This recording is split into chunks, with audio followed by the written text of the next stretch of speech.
दुआ मांगी तो हजरत अब्बास ने अर्ज किया बारगाह रिसालत से, सरकार इनको दे दिए मुझे नहीं, चाचा जान भाई को दे गए, मुझे रहने दिए। तो सरकार ने फरमाया तुम भी आ जाना। सरकार कब? फरमाया जो मेरे मिलाद का दिन होगा आ जाना। क्या हदीस पढ़ जाके पता चले मुस्तफा क्या कह रहे थे। सरकार ने कोई और दिन का इंतखाब ही नहीं फरमाया, फरमाया सोमवार के दिन फजर को आ जाना, जो दुआ इनको दी है अपने बच्चों को भी ले आना, चादर भी दूंगा, ये दुआ भी कर दूंगा, तेरे भी आ जाना। ये अब्बास है, क्या दुआ पढ़ो, क्या बात में पढ़ी है, मिशकात में पढ़ी है, कोई काश उसको पढ़े जाके। हजरात में बात अब कोई अब्बास की शान सुन के जल जाए,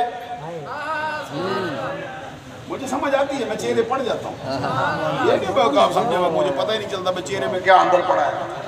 सुनाऊंगा मैं जब अहले सुन्नत का नजरिया को आपके सामने रख दूंगा। तो हजरत अब्बास रज़ी अल्लाह ताला अन्हु नबी अकरम सल्लल्लाहु अलैहि वसल्लम के चचा, इनका बेटा अब्दुल्ला बिन अब्बास 2 मरतबा सीना मुस्तफा से लगा,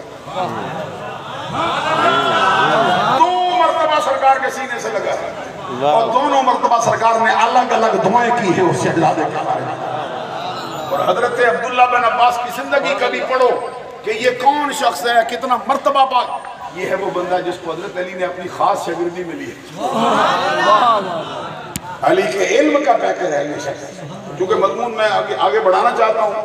हजरत अब्दुल्ला बिन अब्बास की रवायत है, हदीस के अल्फाज है, सरकार का फरमान लौ अन्न रजुलन साइदा बैन रुकन वल मकाम फसल्ला वसामा,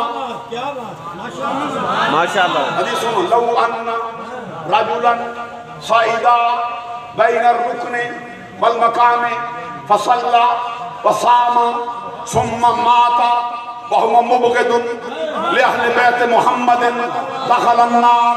वाह!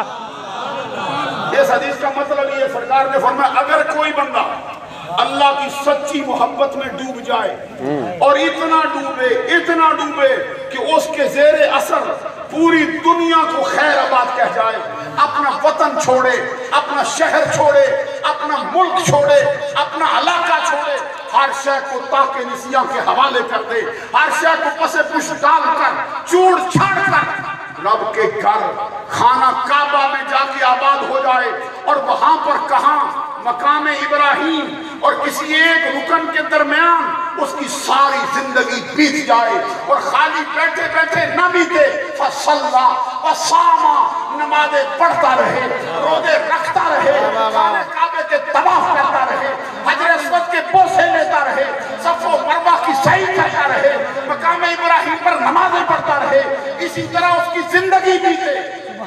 और इसी तरह करते करते उसको मौत आए, वो वक्त मौत उसके सीने में अहले बैत की मोहब्बत ना हो, कोई सूरत उसके जन्नत में जाने की बात नहीं रहती है।